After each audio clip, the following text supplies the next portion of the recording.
Hello, friends, and thank you for joining me on the Daily Connection. It's a time when we get together in the Word. That's right, the Word gets into us. We're looking today at 2 Corinthians chapter 8. We see Paul using the churches in Macedonia, which would have been the region just north of where Corinth, Athens, and some of those southern Grecian peninsula cities in the area of Achaia would have been located. He's using them to try to set the tone for, or set the bar for, generous giving or sacrificial giving, as we oftentimes talk about. So I want us to begin chapter 8. Let's look at verse 1 through 6. We want you to know, brothers and sisters, about the grace of God that was given to the churches of Macedonia.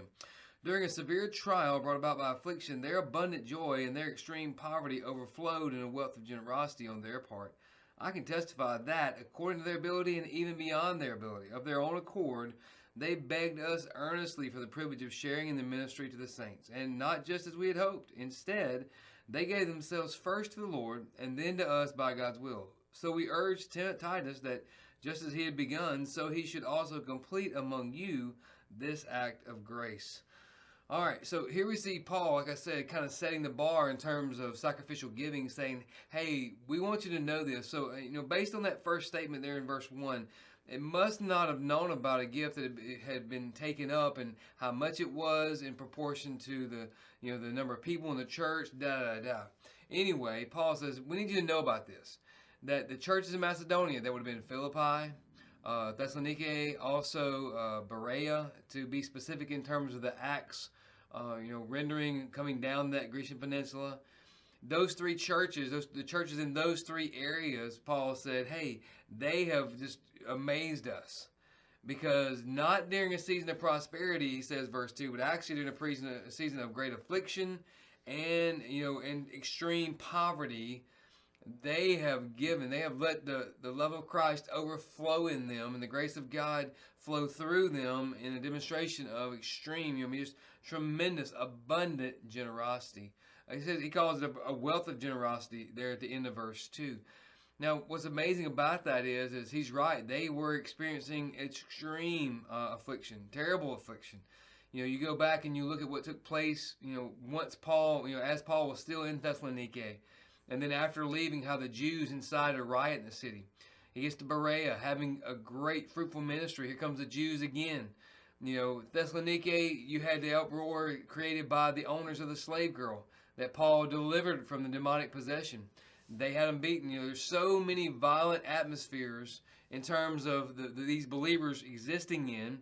And Paul says, despite that, just abundant affliction, meaning much and possibly many, and despite the fact that these areas were not terribly known for their affluency, Thessaloniki a little, Philippi not so much, Berea not so much, but in comparison to Corinth, compared to Corinth, there was no comparison.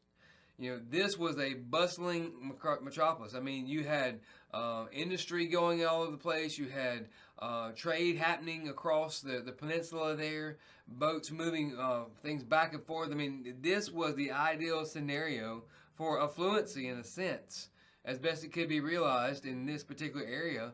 And Paul says, hey, we want you to know that just north of you in Macedonia, these churches didn't just give out of their ability. No, they exceeded their ability. He says it in verse 3, I can testify that according to their ability, even beyond their ability, of their own accord. So it's not like Paul wrote a letter trying to coerce them to give. He didn't write a letter in the sense of manipulating them to give, trying to, I guess you say guilt them into it, which is sometimes the case. No, he says of their own accord and even beyond their ability, they gave abundantly. And in fact, verse 4 says, they begged us for the privilege of sharing in this ministry. Listen to those terms, friends. They exceeded their own abilities to give. They begged earnestly for the ability to, participate in the gift. And all of that just was motivated by their own walk with Christ. It wasn't motivated by, they wouldn't be manipulated by a key speaker or a week-long, month-long emphasis on giving. This was just the overflow and abundance of the grace of God they had experienced. And he says this right here. He says, and the thing about it is, they gave themselves, verse 5, first to the Lord and then to us. So that word first there does not mean first in terms of sequence of happening. It means first in terms of priority. It says that they gave themselves completely in priority to Christ. He was the supreme love of their life. That was the first thing they did. And then out of that came this heart of generosity, this desire to be missionally involved financially, physically with their own gifts and talents and abilities. He said the thing is that it overflowed out of their walk with Christ. And that might be why oftentimes, and it's to our shame, that we as a church, I'm not talking about our church specifically, I'm talking about we as the church, don't really reflect the abundant blessings that we've received in Christ through our giving. And oftentimes pales to even compare to a meager tenth of what we take. And yet you look at unbelievers in secular endeavors that might not even have an impact beyond just tomorrow. Endeavors of political parties giving millions and millions and millions of dollars for what? Public notice?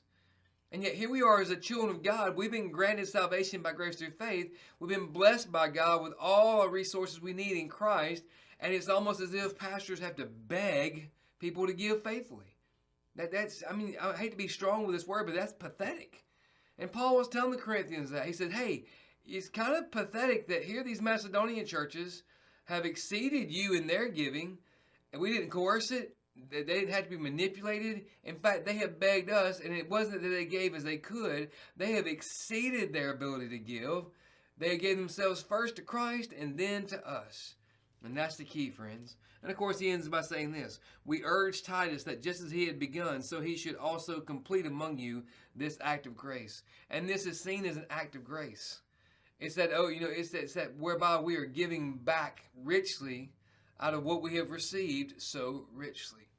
So I want you to think about these verses today and maybe pray through this. Maybe the Lord is inspiring you to continue to exceed whatever past percentages you might have done in giving.